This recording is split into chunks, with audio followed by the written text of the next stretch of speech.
5, 4, 3, 2, 1. You're live with Neve.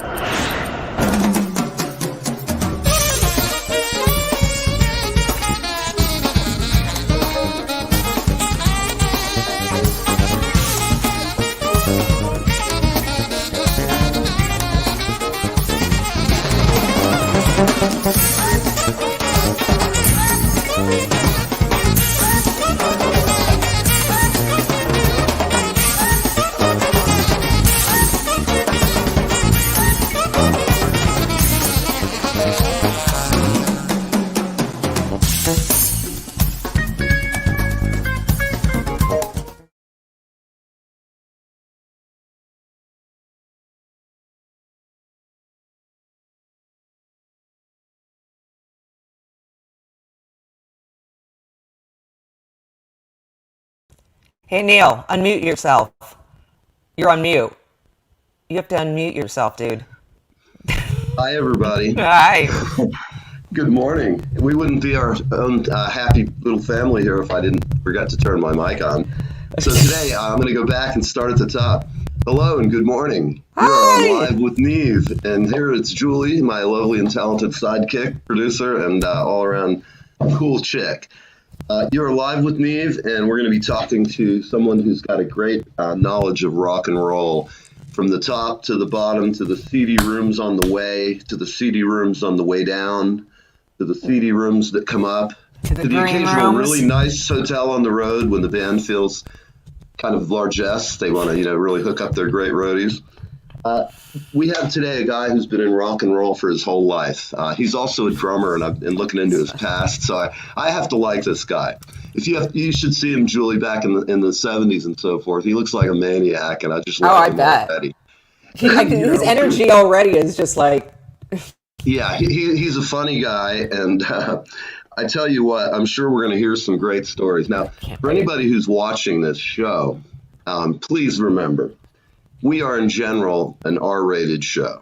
We don't do X-rated stuff, but you never know when we start talking about rock and roll, things can get weird. So if you're easily offended, drugs, rock and roll. And we know all about it. It's been alleged that I have indulged in such things a time or two. But here I am. I'm a sober guy, which is amazing. Congratulations. How long? Where are you? I'll be approaching 3 years now. Congrats, so that's pretty dude. cool. It'll be May. It'll be 3 years, and great. Hell, I feel great. I'm not quite tan because I live in New York, but I'm fit and ready for prime time, and I can't wait to get Mike on. Again, everybody, Mike Hatchett's the name. He has toured and played with some of my heroes, and I just can't wait to have him on. We're going to talk some really good rock and roll, drugs, rock and roll, and sex along the way. Yes. Okay, Jules, what do you think? Should we bring the man, the myth, the legend on? Let's do so, please. Mr. Mike Hatchett. Morning, y'all. Morning. Hey, how are you? Fine. Excellent. So what's going on down in Nashville today? How's the weather? Well, all the snow has melted. It's about as rare as a crew meal on a George Moffat show.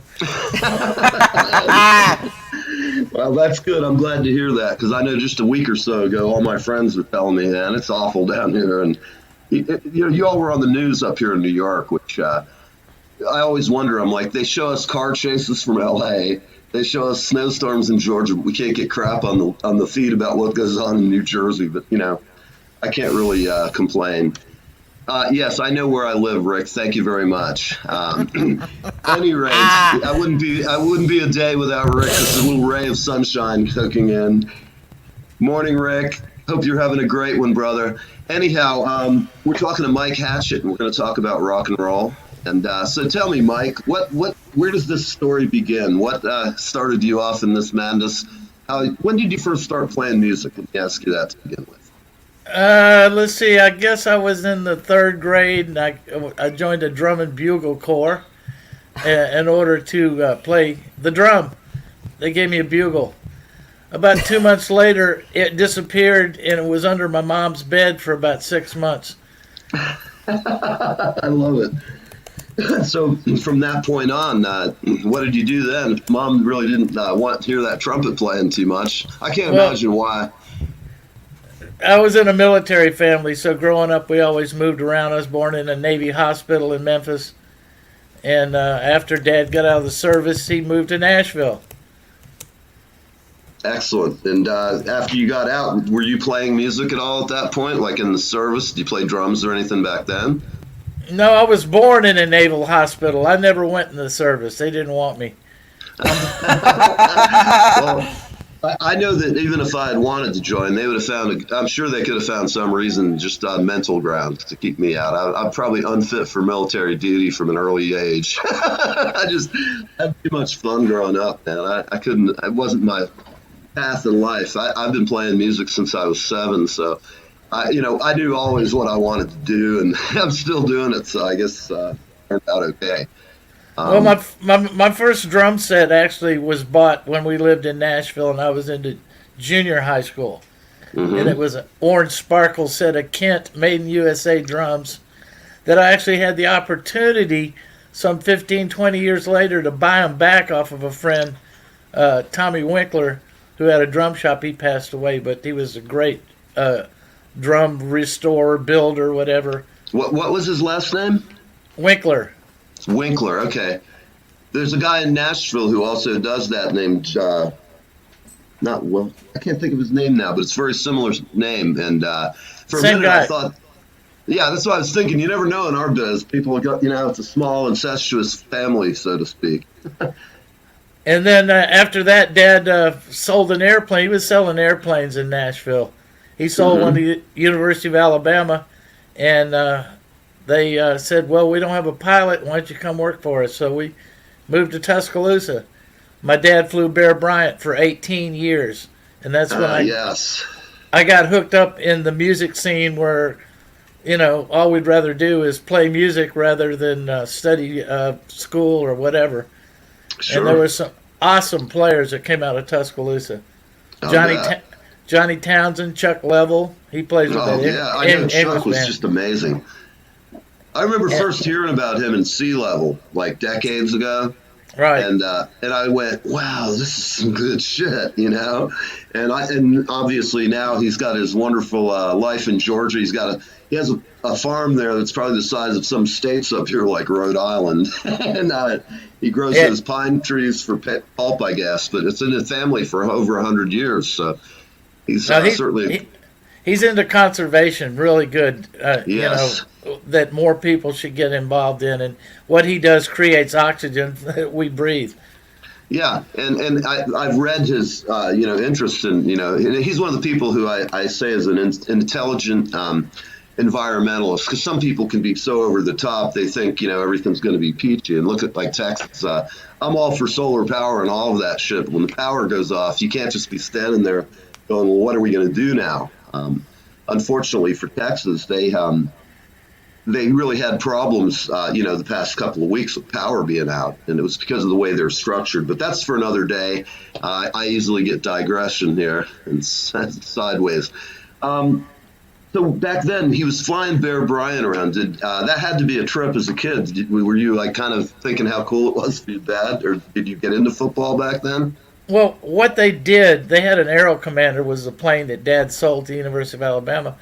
And what they did was they'd fly into these little bitty high school towns. And they'd pick up these high school players, fly them back to Tuscaloosa, and basically wine and dine them and sign them. That's that's illegal now. But too bad. My dad was with the Bear the day they recruited Joe Namath, Steve Sloan, and some of the greats of that era. And were you into football back then? Not really, but I got to be a couple of games where I got sideline passes. So nice. That was, I was into music back then. Right. And the one drummer that influenced me the most was Bill Cannell, who was a drummer for the Almond Joys. We went to high school together. Oh, okay. For those who don't know, the Almond Joys are progenitors to the Allman Brothers. Right. And, they played down at the local armory down there. And first time I ever met Dwayne, he had a Telecaster guitar with a set of metal broom clamps like you put on the wall and you slap a broom into it, it holds it up. All right. that held a little fuzz box, and these clamps were screwed into his guitar below the controls, and he'd just flip it on and get the effect he was looking for. And that's before foot pedals. Yeah, right. All the stomp boxes. Right, and I was amazed with it. And then he comes out of their motorhome or whatever it was, and he's got this brown paper shopping bag full of weed. I couldn't believe it. And this is like in the 60s. Right. So I was freaking out, of course, you know. And so I've been to Jamaica once, and the big bag. Down in the islands, they sell all their weed in bags. It's pretty funny. I remember in Eleuthera buying like a big old garbage size full of some kind of Mexican ditch pot. It was like $25, but we were all like, we were young. We were like, all right, we're hooked up for a week, running amok down there and terrorizing the populace whenever we could. Yeah, and then again, there's a lot of stuff that is going around, and if you're new to it, you don't know what it is. So I'm out on the road working for Tasco Sound, and I had to take a set of backline and some monitors to an ELO show that was in the Midwest somewhere. I introed them one time when I was, I used my backgrounds in radio. I introed them, man. That was great. So I had a backline drum kit with me in this little 24-foot U-Haul or whatever it was. Right. And I'm driving along, and I'm looking over to the side of the road, and it's along the railroad tracks, and I'm seeing all these plants, and I'm going, whoa. So I went and pulled the truck over,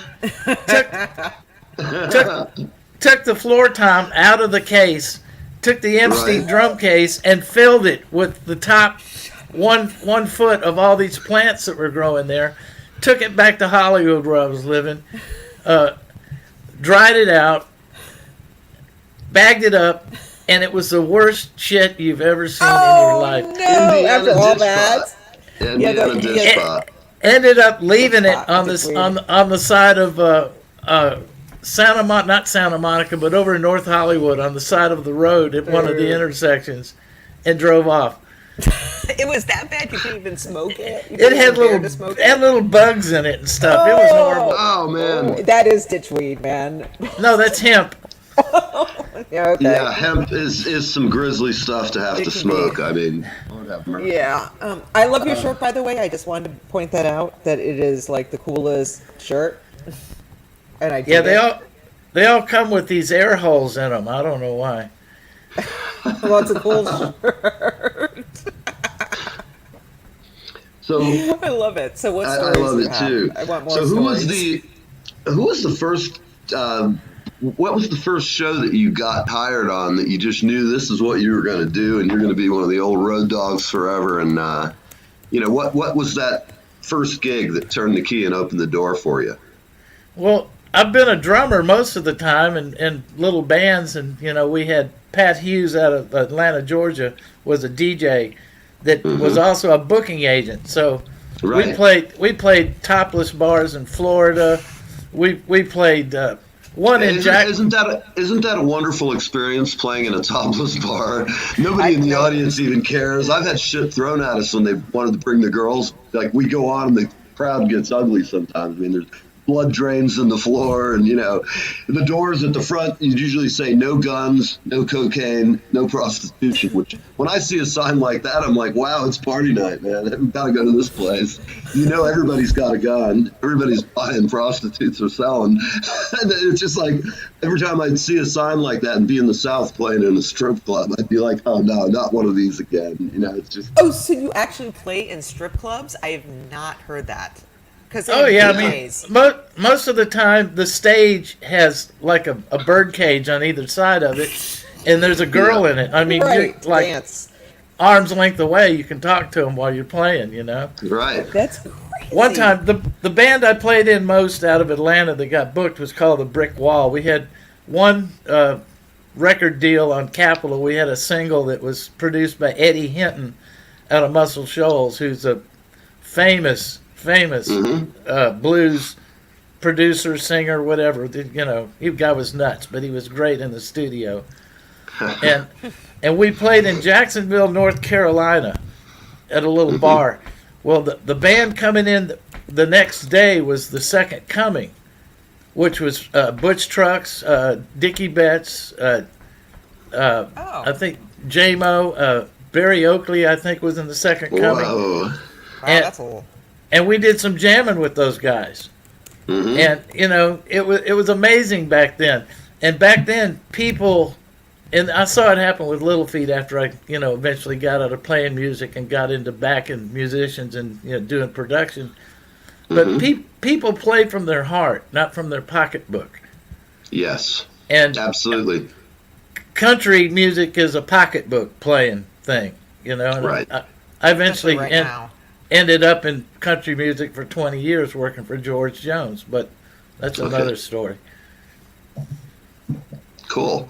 What- In fact, let's talk about George Jones. I know he used to live in Lakeland, Florida. Did you ever make it down to his house down there? No, but one time when I was Tanya Tucker's road manager, we were playing in Dallas, and or no, I think it was Houston, and the Highwaymen were there either the night before or the night after, No way. and Wow. and Tanya decided she was going to stay over. Well, she shows up the next day at Lakeland, Florida, where George, I mean, where she was going to be playing. George Right. lived close by. Right. So he showed up at the Strawberry Fest, is the name of the festival they had. I Yes, we lived in love Plant it. City, man. I know all about the Strawberry Love Festival. I played it myself, and it's a small world we live in, man. Yep. And I was a road manager and also mixed front of house. Basically, nearly everything I've ever live recorded, I mean live mixed, I've live recorded Right. on tape. So I've got backup for all this. Well, Tanya Wow. Tanya shows up after partying with the guys in the Highwaymen, and Oh, has man. has no voice whatsoever. shit. I mean, her voice is shot from screaming and hollering the night before and hooping. Yeah, I've and, been there and done that. So George just happened to be backstage and got convinced to do the show for Tanya. So here's George Jones doing a no-show Tanya show. Oh. Uh-oh. And with a band that didn't rehearse or nothing. Right. They just So- came out and grunted it out. So Chuck. the promoter comes out and goes, "Ladies and gentlemen, I'm afraid to announce that Tanya's not going to be able to appear tonight, but here's George Jones." And he comes out and people are freaking out. It was I kind bet of they were. it was kind of cool that here we had no show Tanya with George backing her up. I know, that's amazing. I have to say. So cool. I played so much of his music over the years. His music was amongst the things that turned me on to country music. I'm not the kind of guy. If it's music and we're playing it, I'll play it the best I can. And I've got a big vocabulary. I've been playing a long time. Yes, And you have. if you can't do a pickup gig and pull it off, you ain't been playing long enough. I mean, I used to do Dial a Drummer where people just call me up and I'd say, "You call me, you send me the cash, I'll be at the show in an hour," and it's like hiring the wolf in Pulp Fiction.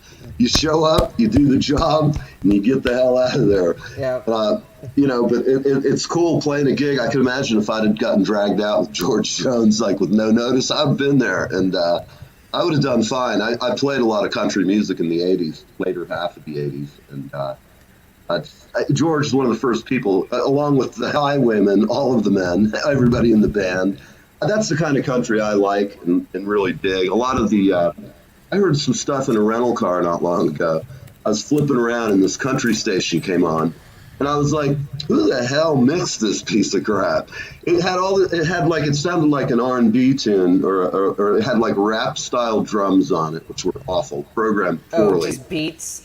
It was just beats, and it wasn't like a really good drummer. Whoever programmed it wasn't even, I hate to say it, but he wasn't that good. He was not a drummer who programmed that.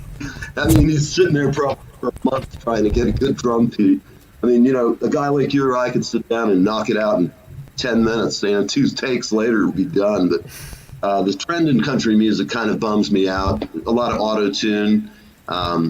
It's just not the same. And the emotion and the lyrical content, that's what is lacking, is that telling of a story a lot of the time that traditional country was so good at. Listen, we're going to have to go to break, and we're going to be right back. You're live with me. We're talking to Mike Hatchett. I am Highlands. We'll be right back. Remember, Tuesdays through Thursday, you can catch our pop-up shows, which are announced the day of the show. Check them out on all our locations.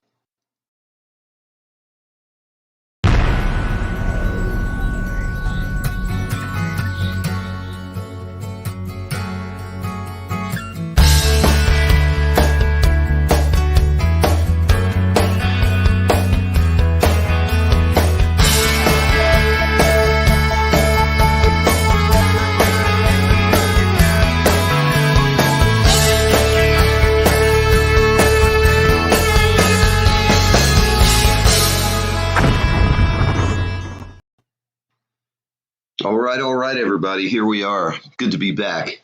It is 9 o'clock. We're at the top of the hour. You're on with Live with Neve, and we're having a great time. We're talking drugs, sex, and rock and roll. And we have here she is. Hey, Julie, how about it? Is Mike great? Mike is a lot of fun. I know he has all sorts of stories trying to get out at once. You know, it's like flood. Yeah. So let's get back to Mike and let's hear some more great. Yeah, we're gonna hear some great road stories. Mike, come back on! Yay, Mike! There he is. The What's man, next? the myth, the legend. Next the last story. of the road dogs, still carrying on the tradition, man. I tell you what, I'm going to be down in Nashville in April, man. I want to hang. If you're around and have time, maybe we can hook up. Well, I live on Old Hickory Lake, just outside of Nashville. And Okay, beautiful. You're more than welcome. I have a guest cottage. You're more than welcome to stay if you'd like. Oh man, that is wow! That is such a cool offer. Thank you very much. I might take you up on that. You know, we'll talk some more after the show. Yeah, we've got a great lake community out here of neighbors that help neighbors. I mean, I've run out of fuel out in the middle of the lake and gotten towed in by a neighbor. And they're there. Oh man, that's great. That Good. Well, that's one of the places I'm trying to make my so-called escape from New York. I'll always be here a little bit, but. Next 2 to 3 years, I'll be somewhere south of the Mason-Dixon line. Just taxes, and there's many reasons. Nashville's great. The only thing I'm finding hard about Nashville is with so many people flocking there, the real estate's going crazy. And, I mean, they're building like some really crappy looking houses. My girlfriend and I were looking, and we were like, we're not buying that house. They want $400,000 for it. It looks like when Florida started getting overbuilt in the 80s, they were just slapping them out. And there's some shitty houses down there. I mean, no offense. There's a lot of good builders, but there's a whole bunch of real shit. I worked as a wallpaper hanger when I was about 19 with my road guy. My road dog, Ralph. Ralph, if you're watching, man, I love you, brother. Hey, Ralph, what's up? 30 years, and he was my go-to guy for everything. And he was our roadie, and occasionally I would recruit homeless people unknown to him. I'd go out and give a couple of bums $20 and tell them to go help the guy over there. And Ralph, after a while, was ready to kill me. He'd just be like, he goes, will you please stop bringing me these goddamn winos? And I just don't know what to do with them. They're going to run off on the hallway with the fucking drum set, He drove him out of his mind. I mean, he just would dread. And finally, I stopped doing it because it was really making him crazy. He'd see some snuffy Smith guy come up to him and be like, I can help you. And I'd tell Ralph, I'm like, just tell the guy, man. So finally, we had one roadie named Richard. Wherever you're at, Richard, we love you. He's over in Pittsburgh now. But we would always have Richard then. Ralph would be like, Richard, take care of these guys. And so Rich would be like the Lord of the Flies, as we would call him. You'd have to, keep up with these poor wino guys. But, it was a good deal for them. And I figured, hell, man, at least these guys were honest. They said, I don't need to work for food, man. I need to get some whiskey. Hand them $20. Tell them after they load in, I'll get them some whiskey, too. It was a win-win, I thought. And needless to say, Ralph's sense of humor after the third or fourth time got wearing thin. So, he gave me one of those looks. So tell me, in your start to rock and roll, what was the first international tour you took? It was probably Little Feat. Okay, nice. How and where did you go, and how long was the tour? Tell me a little bit about it. How did you get the gig? Well, it's another story that's going to end up. I've been writing a book for 30 years now called Still Doing Time, Road Tales. It's just about stuff that happens on the road, funny or whatever. And Little Feat got put on what they called the Warner Brothers Music Tour back in the 70s. Right. And I remember Warner Brothers Music Show. and it was awesome. It had the Doobie Brothers, Tower of Power, Graham Central Station, Bonnaroo. I mean, some of the greatest. And Little Feat doing Spanish Moon with Tower of Power horns behind it is the most awesome. Like a freight train. We just had Greg on from Tower of Power about a week ago, and he's like you, man. The guy just had millions of stories. You know, just hearing him talk, I was like, wow, this guy's played with some of the most amazing bands. I didn't know that they played with Little Feat. I'll have to listen to some of that, because I can't imagine that to me would have been just, wow. Well, the story about how the tour started is the plane that they had started out of L.A., flew to San Diego, picked up some band people down there, some of the Doobies, I think, flew to San Francisco, picked up Tower of Power, then flew to New York to pick up the rest of the people that were going. Well, Lowell George told everybody in the plane, says, hey, when the stewardess holds up the card that says, the safety procedures, hold your card up. So she comes back there and starts into the pre-flight information, and the entire plane holds the card up. The stewardess lost it at that point. We get airborne. There's a total inside the airplane pillow fight going on. The captain of the airplane had to leave the cockpit and come back and go, look, guy, calm down, okay? Calm down. By the time we got to New York, they had to change flight crews. I can't handle it. Oh, my God, these rockers were insane. They were fornicating in the bathroom and on the seats. No, actually, it's a FAA requirement. They'd already been in the air long enough, and they had to change them over. Okay. Too bad. And then we went back again on a separate tour. Little Feat did, and we opened for the Who over there, which was awesome. Oh, man, I'll bet. Did you get to meet Keith Moon? Well, he was kind of flitty, if you know what I mean, and a little tipsy. Even if he did meet you, he wouldn't remember you. Yeah, right. It's very true.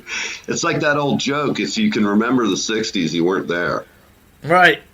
That's kind of, for me, the 80s was kind of a lost decade. Out on the road, you try to have fun. It's a job. And that's where I got the title for the book, Still Doing Time, because when you're on the road, the only thing you know is a tour bus, or in the old days, a station wagon, an airplane, another station wagon, a gig, a shower, a hotel room, get up at 6 in the morning to catch the airplane, or the tour bus. So it's like you're doing time. And that's where I came up with the idea, and I just thought I'd throw in there. And people are wanting me with all the pictures that I've produced, which is something that I owe to a lady back in Atlanta who got me interested in photography, taught me how to develop film and how to print pictures and stuff. And I rented her house that had a darkroom. And to this day, I still own my own darkroom, which I have. That's great. I haven't done anything in years, but I do have all the negatives, which with the digital technology you can scan. A lot of stuff you'll see on my page and Facebook is just road pictures. And her advice to me was, when you take a picture, don't think about what you're taking, just take a lot of pictures, because one of them's going to come out good. I remember coming back from Europe with 30 rolls of film. It cost me like a fortune to develop it all. It took me a month or two, all little 35 millimeter.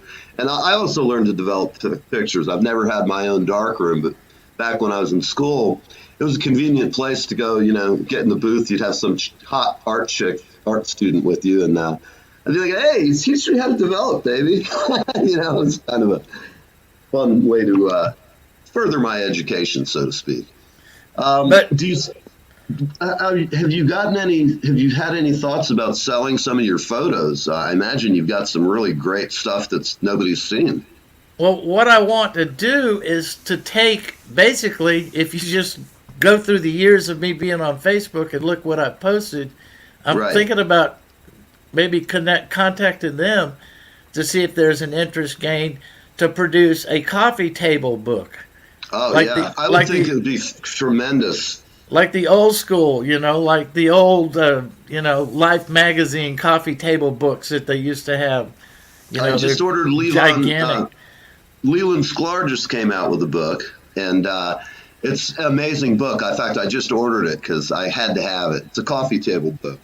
It's like you say, it's back to the old 70s and 60s, and that was something, you had on your book. And hell, man, back then, even record covers, think about it. Now we get this little square thing or nothing at all. I mean, I love my vinyl, the art was great. And I think our generation valued music higher than the current generation because they seem to think that, 99 cents a song and the artist gets a nickel if they're lucky. Usually they get about a half a cent. We're going to have to break in about 5 minutes. After that tour with Little Feat, what was your next, where did you go from there after you were with them? How long were you with the band overall? 6 years. Okay. And in the middle of the tour, something happened between myself and Paul Barrere, which, I won't ever mention. Mm-hmm. But I quit the band. And they were on their way to Sweden and Australia. And I said, see ya. And I stayed in London that year, that summer of '76. All right. And in a townhouse that belonged to Ian Anderson. No shit. The flute player for Jethro Tull. Oh yeah, I know who he is. So, and his roadie was a friend of mine who was staying there to keep squatters out. It was a property that Ian owned because he had an estate out in the country, which I got to visit as well. Right. So ironically, on that Little Feat tour, I met the owner, basically, of Tasco Sound, and got to be friends with him. And after I quit the band, I walked into their shop out there in London and said, hey, you got any gigs? And he offered me Jethro Tull after I turned down Aerosmith. And Wow. I went to work doing sound with Tasco, and that's where a lot of these, multi-act things. Right. But after the road, I worked here in Nashville. Did 17 years as an audio department head, working in the union for the CMA shows. Okay. Real quick story: we had a guy, Doug Brown, who's an A2, that always worked with the broadcast trucks. Well, we on this one particular CMA was at the Opry House. Shania Twain was on it, and she was in rehearsal. They'd done the same song maybe 8 times, and we're just like, come on, again. And they call lunch break. Well, he sets his headset down, and goes to lunch. I take duct tape, take the earmuff off, and put 9 layers of duct tape underneath it. And then the last layer, I put a piece of white tape right in surprise. Put it all back together. We come back from lunch, and he's talking to the truck doing the patch on the stage, and he says all he could hear was so he's looking at the thing, took it apart, and looked at the connector, took the connector apart, and everybody on stage was just about to lose it. It was so funny. I love it. Well, listen, we're about to go to break. We're going to be back for everybody watching. We're talking rock and roll, drugs, sex, rock and roll, and all the fun stuff. Mike Hatchett will be right back. See you soon. Hi, this is Leland Sklar, and I am hanging with Neve, and I am having the best time of my life. Live with Neve Fridays on the East Coast from 10 a.m. to 11 a.m. Hi, everybody. Neve from Live with Neve. We're just having a little fun driver here, so please PayPal me / at Live with Neve. All right. So here we are live with Neve, high in the Highlands, and excuse me for my local friends and neighbors. We are high in Highlands, and it's a beautiful day, and we're talking rock and roll. We're going to bring Mike Hatchett back on. We have a question for him. Let's go to Mike. I have a question from our fans. Have you ever worked, when you were with Tull, did you work with Barry Barlow? Did you meet him, and what are your impressions of him? I didn't really fraternize with the band that much myself. I always respected artists. My gig was to do audio production, and if they wanted to sit and chat, then we'd sit and chat. Right. He's a fabulous drummer. I grew up as a kid stealing every lick I could from all of those old early Tull records. Living in the Past, the one that was like a newspaper. My brain's failing me. But yeah, those records were just impressive. And so, have you done any other recording as a drummer and stuff? Have you had? We talked a little bit. I know that there was a fairly famous band a few people might have heard from who offered you a gig, and let's talk a little bit about the Leonard Skinner experience. Well, there was a nightclub back in Atlanta called Richards back in the 70s, 72, 73, that was just a magical period of time. You know, it's just something that can't be recreated. And they had some of the most amazing acts that were on their way up that became, you know, just mega acts that would play there. And it had a vibe about it that was just tremendous. Well, when it first opened up, just before that, I've been helping produce and sell tickets to and whatnot to concerts for a local New York promoter that came down to Atlanta called Howard Stein.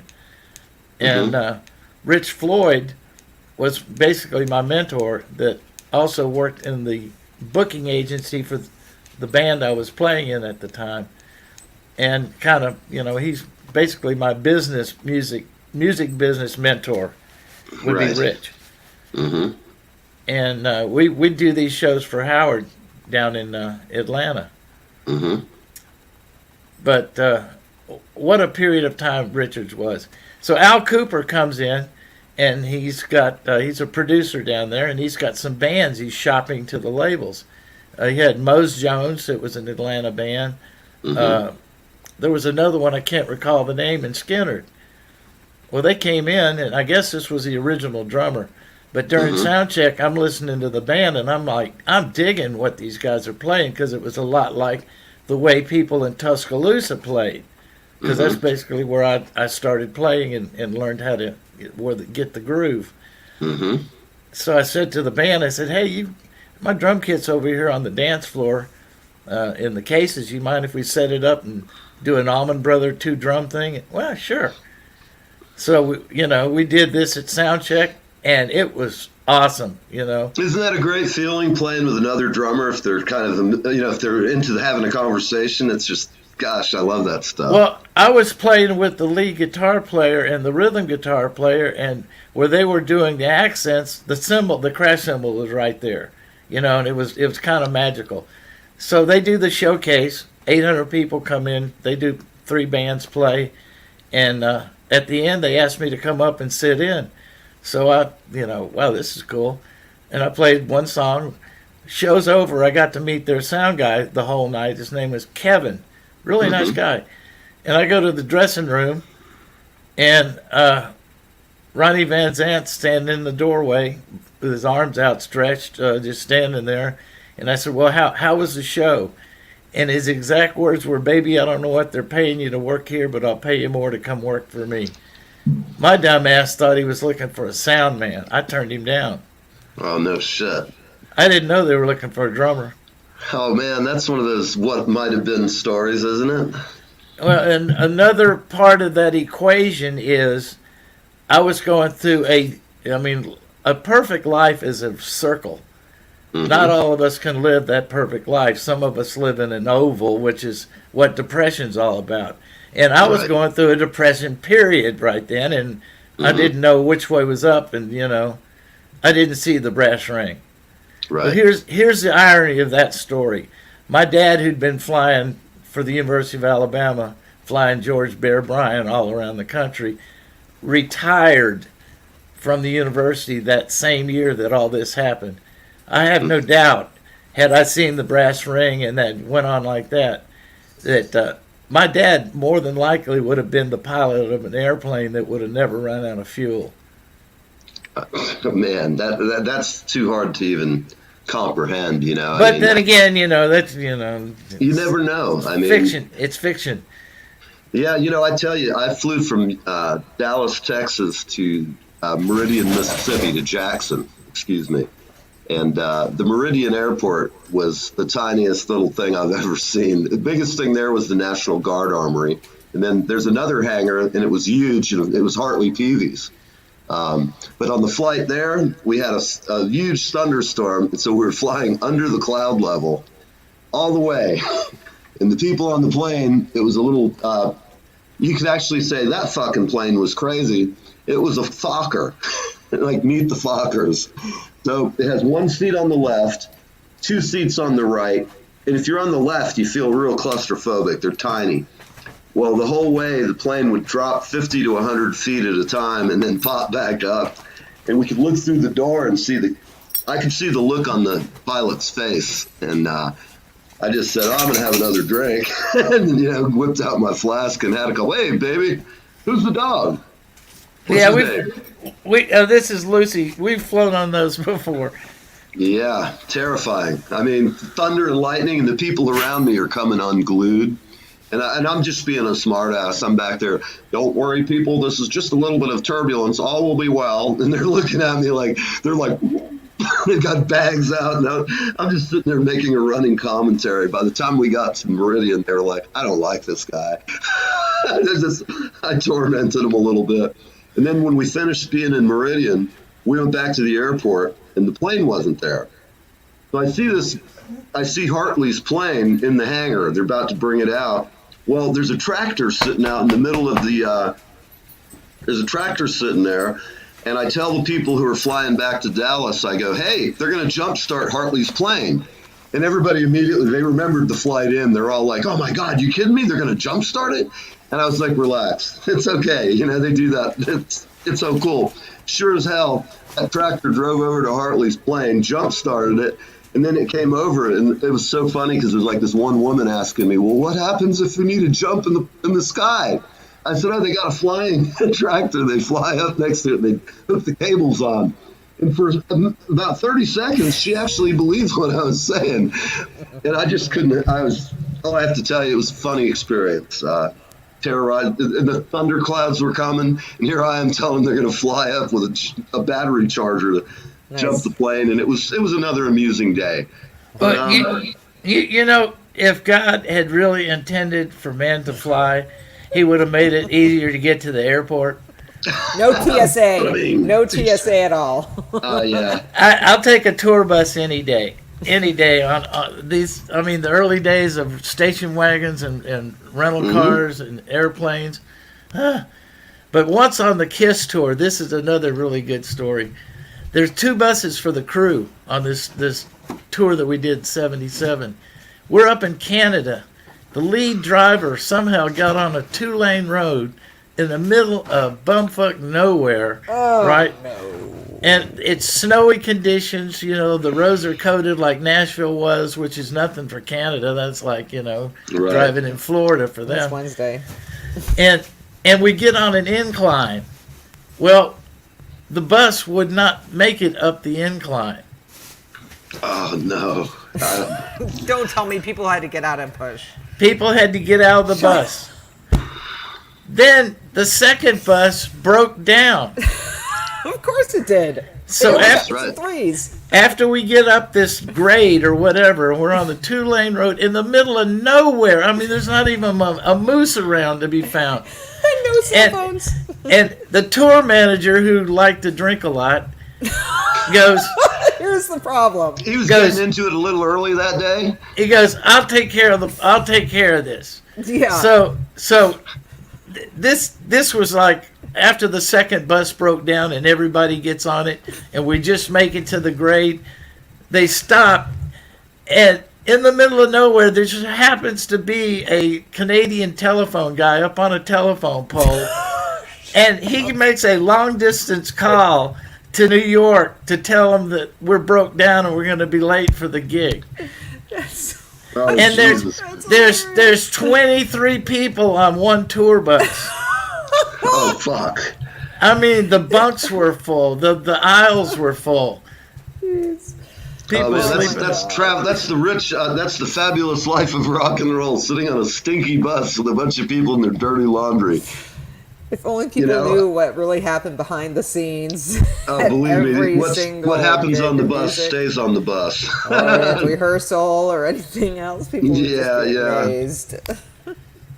So we're going to be going. We got about 6 minutes. Tell me, what was the most just ridiculous, hands down, craziest shit you ever saw on the road?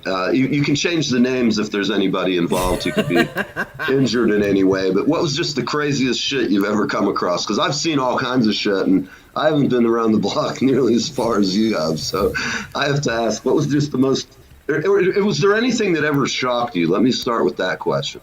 Well, there was a Greg Allman concert at the Fox Theater in Atlanta, and I wasn't working it, I was just there. I had my 35 millimeter camera, and I heard rumors that Bill Graham was there and was going to streak the show with Johnny Podell. I grabbed the headset down in the lighting where the dimmers were and got on the headset to the spot ops and said, hey, there's a guy going to be running across, hit him with the spot, because nobody knew about it. Right. I got pictures of it that were actually published in Rolling Stone magazine and got paid $50. Yes. Oh man, I love it. So awesome. So is all this stuff going to be in your book? Is all this in your book? Well, that's part of the book. I mean, the stories I just told you. There's pictures to go with it. You know, one time on a Tanya Tucker tour in the middle of the Midwest, she decided we were all going to go camping. So both buses go to a Walmart. She buys sleeping bags for everybody and a bunch of food, and we go to a state park with the tour buses, so people can camp out in the state park. She slept in the bay of her bus with Presley. Hey, that's a good place to sleep. You got an open bay down there. I mean, worst places to spend the night. I still have the sleeping bag anyway. Yeah, right. If I can ask, sorry, go ahead. Yeah, go ahead. No, go ahead, Julie. I'm sorry. I was just going to ask, where and when is your book going to be coming out, and where can everyone find it? Is it on Kindle or Kindle or what? Or it hasn't. You know, it's only been in a computer right now. You know, the stories. Sure. But I've been relating this on Facebook, and I'm thinking, why can't I get with Facebook to get them to back me and actually produce a coffee table book? Here is a digital medium going a different direction to create something that's old school. Right. Well, you know, I might be able to help you with a guy who could help you. George Gruhl, the manager, Warren Zevon's road manager for decades, good friend, number one brother over the years. And he runs a digital book publishing company. And I'm working on a book as well called Across Tampa Bay, the music and history of music in Tampa Bay from 1960 to the present. And I'm going to go ahead. We're about to go to a break, everybody. But same thing. I've looked into the cost of publishing it. If you self-publish, it's a tremendous amount of money. It ends up costing you about $40 a book. We'll talk about this more. I'll send you some details and hook you up with George. Everybody, we're coming up on half past the hour, so we're going to go to a break, and we'll be right back. We're talking to Mike Hatchett. We're talking rock and roll, the original Road Dogg himself. We'll be right back.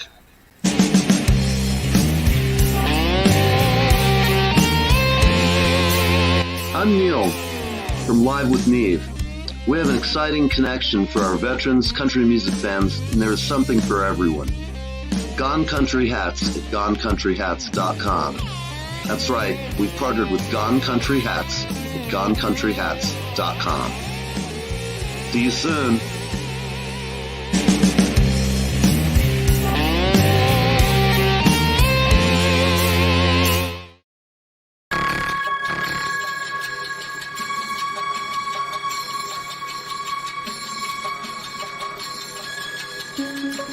Here we are at the base of the old bridge that was washed out in 1990, forcing them to build a brand new bridge. We're very close to the spot where Bill Skeeto was hung back in December 3rd, 1864. We will go explore that spot shortly. We just wanted to show you the base of the bridge that forced them to cover up the hole with tons and tons of cement and rock.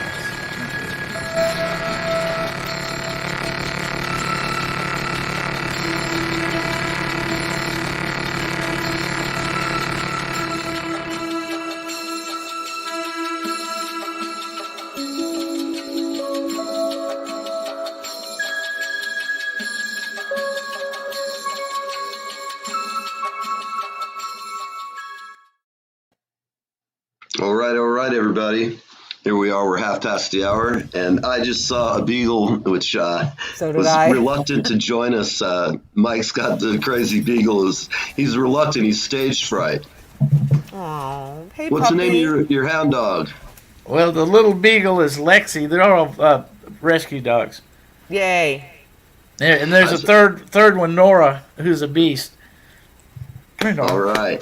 Come here, Nora. Well, so I have a couple of questions from a couple of our guests. Oh, great. Get him over here. Here we go. Hey, baby. Hey, baby. My pretty You're a good baby. Oh, look at there's the big old babies. boxer. He's a My good boy. sweeties. Yeah, kiss We each love other. Okay. the critters. All right, go All on. right, guys. Break time.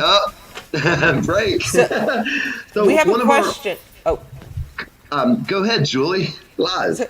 We have one of our audience members is asking if you ever met Richard Cole and what your most enjoyable time was. Well, don't really know who Richard Cole is. Like I said, working in audio, all I do is cables and inputs and outputs and speakers and give me more. I can't hear myself. I hear you.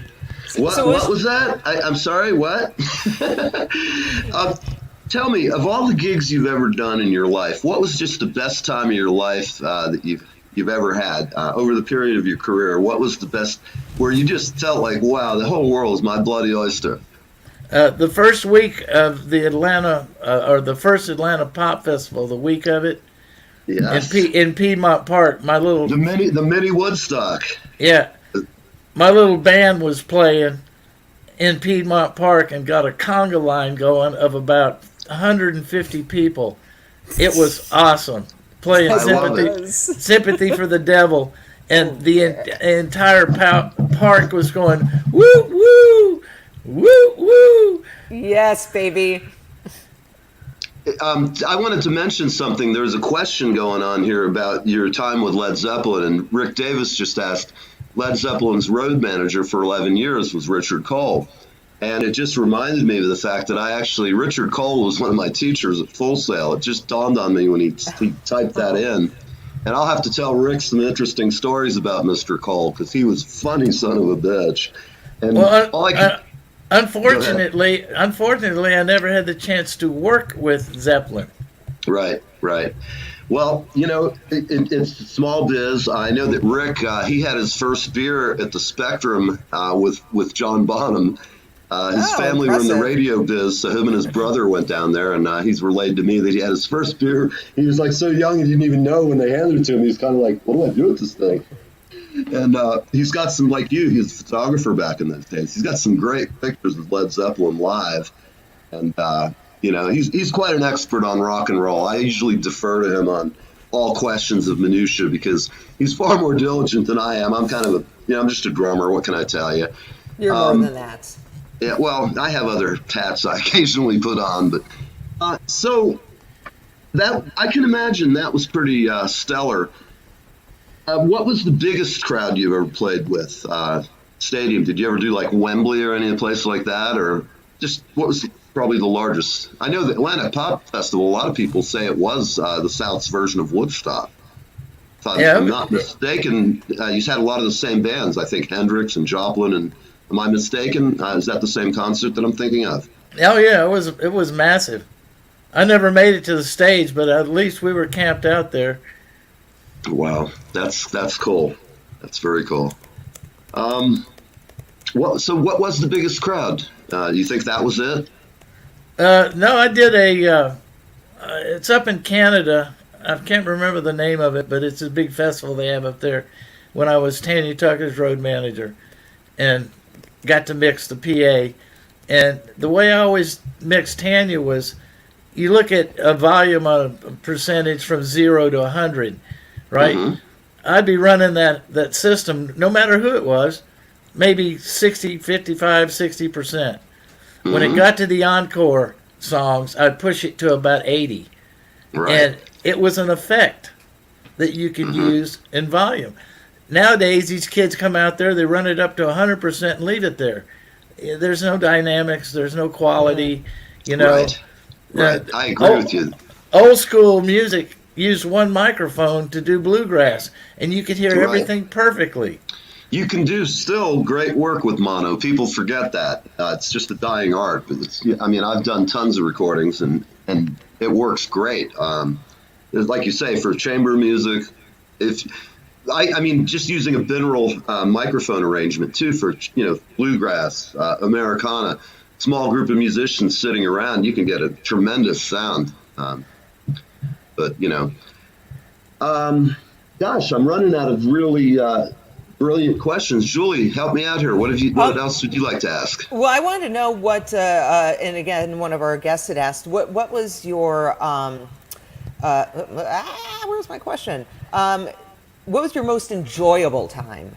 What show, what gig, what tour was like the be all to end all? Were you a fan of somebody and then you got to work with them? I mean, yeah.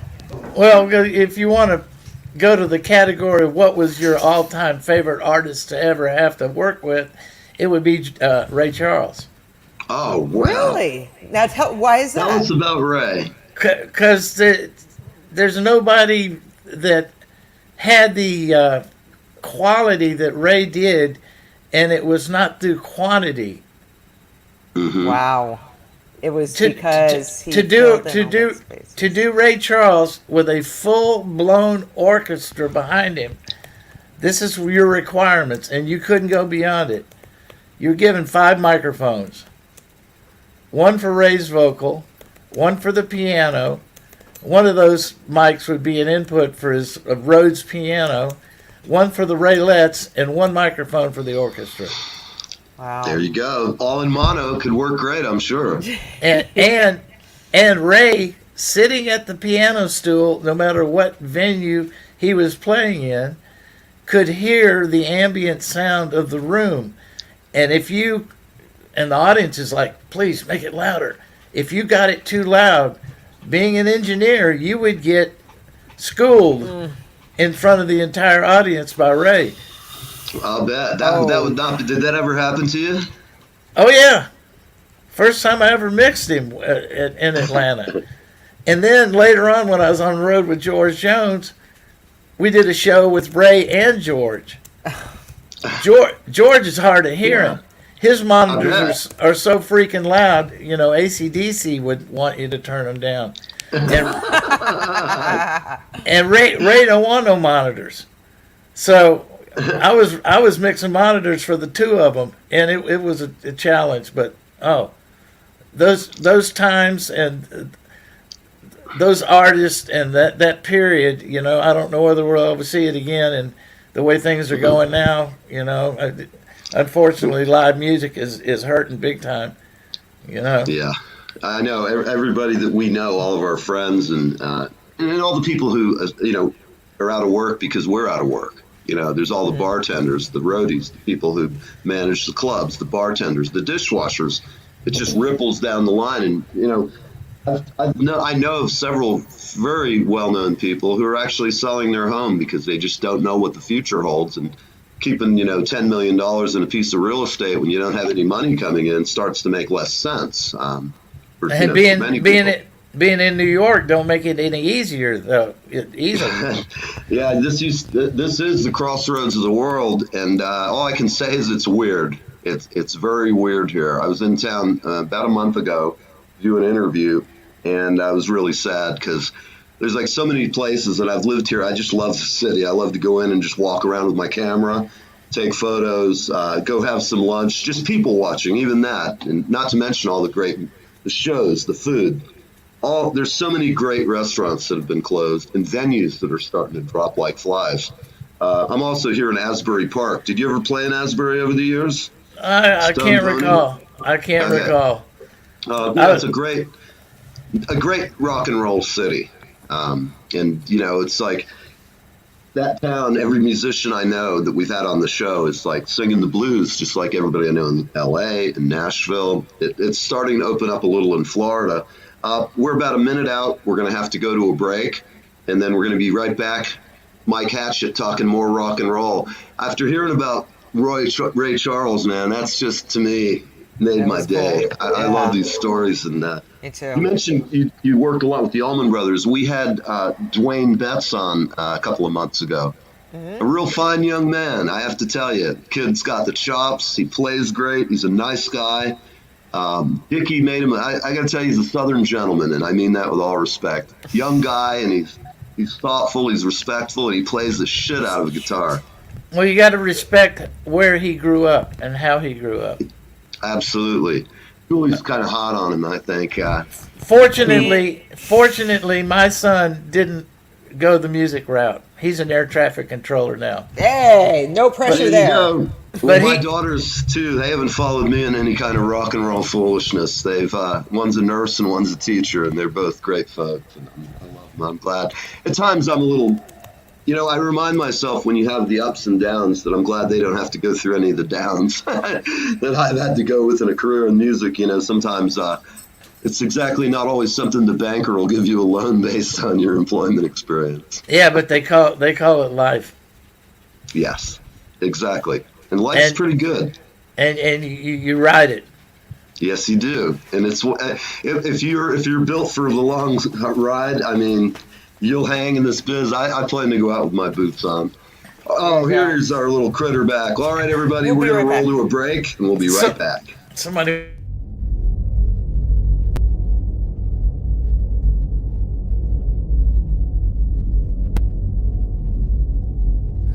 Hi, I'm trumpeter Greg Adams, and I'm live with Neve.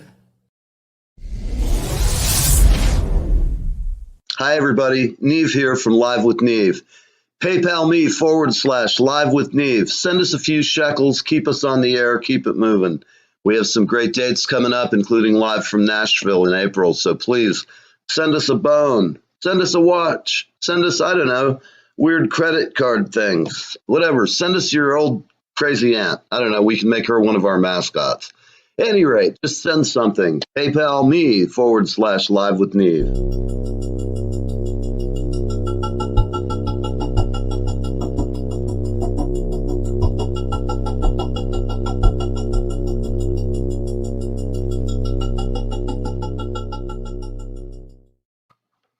All right. I'm talking rock and roll today with Mike Hatchett, the road dog to kick all road dogs' ass. This gentleman's been rock and rolling for a long time. At the time he was playing in the 60s at the Atlanta Speedway, I was a kid listening to my older stepbrother's records and all of the bands he's mentioned. I grew up listening to that and stealing every lick and occasionally getting an ass whipping for borrowing some records from him and stacking them on my turntable. And he'd come home and come unglued. He'd know it was his record because he knew the songs I was playing. I had like Johnny Winter on or Emerson, Lake and Palmer or Hendrix or, any of the bands, Santana, all that stuff. And he'd just be like, turn that shit off, and if you don't stop stacking my records, I'm going to kick your ass. He'd slap me around a little bit. There we go. The lovely Toby One Kenobi from beautiful L.A. She's our girl, and I got to tell you, Toby is just the best. Good morning, Toby. How you doing today, babe? Listen, while we're talking, I have some interesting questions. Let's go ahead and bring Mike back on. Okay. I have two. Here he is. Hey, man, how you doing? And your critter decided to jump into the show right at the end there. Well, she wanted to go outside, but it's a bit muddy in the backyard, and I'll have to put her on the leash and take her in the front where I gotcha. my floors won't suffer as bad. Right, I hear you. Well, I have a guest who wants to know, have you ever played at the Fillmore East or West? Yeah, actually, Tull did Fillmore West, and or is it East? One of them has a parking garage underneath it. Might have been East. It would sound like a New York thing. Amazing And- underground parking here. It's just freaking crazy. And the tour manager for the Tull tour was Andy. God, what was his last name?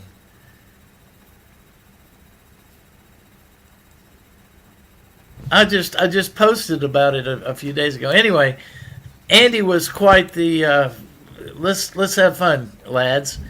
So he took full insurance out on all the vehicles. Right. Well, No. they ended up playing bumper cars with these God. with these rental cars in the basement of this parking garage above there. That's a real rock and roll fucking story. And his attitude was, I don't care, it's fully insured, you know? That reminds me of a visit to California once. I was out there with a guy. We were going to a music festival in Palm Springs, and he'd never been to California. So the trip was okay, but the guy was kind of, I'll just say it wasn't the happiest traveling companion. When we got to Los Angeles, I asked him if he'd ever driven in LA, and he goes, well, I've driven in Little Rock. And I just went, oh, cool. Well, don't worry. I'm going to drive. I'll sort of show you the ropes of driving in LA. And my boss, who's notoriously tight with his money, he had set me up with a red Mustang 5.0, white top. So as soon as I've got it, I roll the top back. I get him in. We get on the 10 heading out to Palm Springs, and we're doing this like 100-mile-an-hour bumper-to-bumper death ride. And it's just like the traffic is typical LA. And I can watch this guy. He's got like his hands gripped. He's holding on to the edge of the seat. And about that time, you get these guys on the motorcycles who go, whoa, whoa, whoa, whoa, in between the 3 lanes of traffic. And he's having apoplexy. Well, after the trip for the whole week, I was ready to, kill him and drop him off in an abandoned field somewhere. The last day, we go and we drive right down Ventura Highway, right to the ocean. We get out. We got a 6-pack. We got a couple of doobies. And we have like 3 hours to get to Burbank. And we're just like right around near the airport. Well, we locked the cars, and I had let him drive like 2 miles down to the beach. And we sit, we smoke, we're sitting in a stand watching the Pacific Ocean, all the beautiful people. I'm thinking, wow, maybe this guy's not so stupid after all as I've thought after the past week of traveling with him. No. We sit in that thing, and we get back to the car, and I look at him, I go, keys? And he goes, and he has that look that we all get, the universal, I fucked up look. Uh-oh. And I knew it as soon as I could. I look at him, I go, don't tell me you don't have the keys. He goes, I look, sure as shit, they're inside. Well, first thing I try and do is peel the roof of the convertible back for the same reason. It was a rental. Then I walk up and down the beach trying to find a coat hanger or any way to break into the car. I go back, and this guy's standing there with his dumb look on his face of like, what are we going to do? And I didn't say a word. I just walked over, and they have these incredibly large steel garbage pails. Oh, I forgot to tell you, while I was looking through the garbage pails, I'm going down, there's cars parked.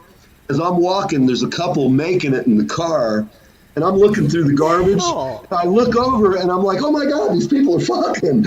And I immediately turned down the beach. I didn't want to sit there and think I'm perving on them. And I go back to the truck, and I'm so pissed off. He goes, what are we going to do? And I just kind of looked at him and growled on there.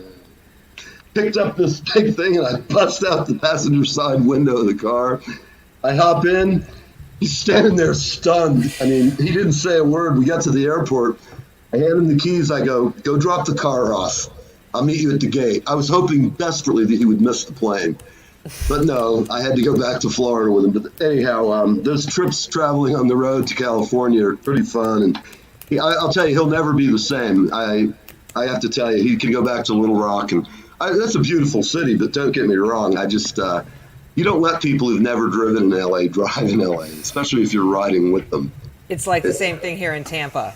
Nobody ever wants to drive in Tampa, especially downtown through the junction there. Oh my God, that's the worst. It is, and I've been gone now for 12 years, and I often wonder, and every time I go back to Tampa, I'm like, oh my gosh, this shit's turning into New Jersey or LA, even worse. Well, the crazy thing is it's like 10, 12 lanes. You know, Yes. I mean, we're not talking about, a small interstate. We're talking about 275 and I-4 and all that joining, and it's enormous. Malfunction junction. There we go. Yes, malfunction junction is what we used to call it in the radio biz. Well, More listen, fun. everybody. You have any good advice for anybody wanting a career in rock and roll? Well, whatever you want to do it to the best that you can, And if you got a dream, go for it. Okay. In my case, at least make people think you know what you're doing. That's true.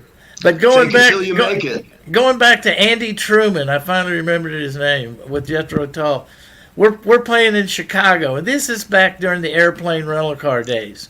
This is also during the Iranian crisis. Oh, Well, right. No. The crew flies in. The gear's already at the gig. We never get to see the hotel. We go straight to the before.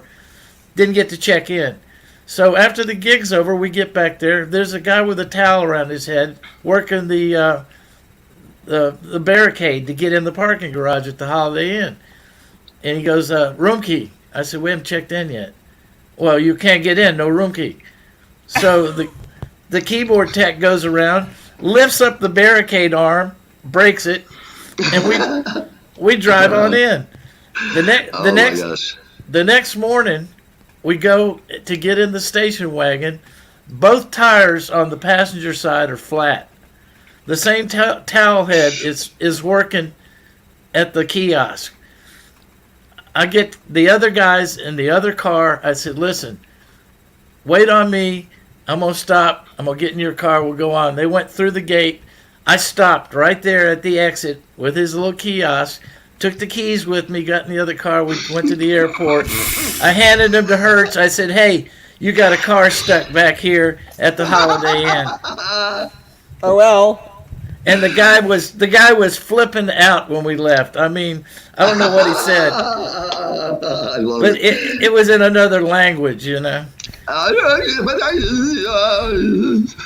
sorry him. if I've offended anybody, but hey, I sing and I'm sorry. I'm going to probably have a fatwa against me now, whatever that is, a fartwa. Well, listen, everybody, we've been having a fine time sitting here talking to Mike Hatchett. And I tell you what, Mike, we have to have you back we could talk this for hours. And I'm going to hook you up with my friend about the electronic book publishing. It might be something you want to look into. For everybody out there, we're talking to Mike Hatchett. He's got a great new book coming out as soon as we can get it out. He's been working on it for 30 years. Everybody, Mike Hatchett is on Facebook. Send him a message, ask him your weird questions. Send him money. I don't care. Send him liquor. I don't know what he's into these days, but send him something. And Mike, it's great to have you on, man. You're really fun. Wonderful. And thank you. I hope to see you when I'm down in Nashville. I appreciate your lovely offer. And, if you're up for it, we'll talk, because I would love to get together and we'll shoot another live episode while we're hanging. Well, you're more than welcome down here. And there's a little barbecue joint that's got a stage and in-house back line, and get you up there and jam with us, because we do open jams. And I've been working there for over a year and never ever charged them a penny. I just do it just because I believe in the place. Well, great. Well, hell, that would be really great, because I love playing wherever I'm at. And I know all the house kits. I've seen them all, man. Nothing scares me. If you ever need the best barbecue around and you're close to the airport in Nashville, check out Papa Turney's Barbecue. It's on Percy Priest Lake, and the guy is a solid brother, Is this the venue that you're playing? Well, I run the sound. I run the sound and do all the recording of DVDs and whatever we need to do there. Nice. And they do a live podcast as well. Excellent. Well, you know what? We're going to talk some more after we get off, or we'll talk over the weekend. I know you've got stuff to do, but over the weekend I have time to sit and kind of bullshit around a little bit and call my friends off the camera. And I gotta go. I gotta go cook breakfast for my sister who lives up the street. Nice. All right. Well, hey, sweet. You're a very kind man. Thank you. I know what you're doing for your sister, and I commend you. And she's in our prayers, and so are you, man. All right. Bottom line, a lot of people get shunted off to a nursing home, and you're a hell of a guy. That's all I can say. And I look forward to hanging. We'll talk off, later about April. Yep. Sounds all right, good. man. All right. Everybody, check out Mike Hatchett on YouTube, and I'm Neve with Live with Neve. Remember, it's Neil Ernest Van Erdy. I don't have some crazy Prince-like moniker just because I think it's cool. And I'm not on YouTube. You're not on YouTube. I'm so sorry. You're on Facebook.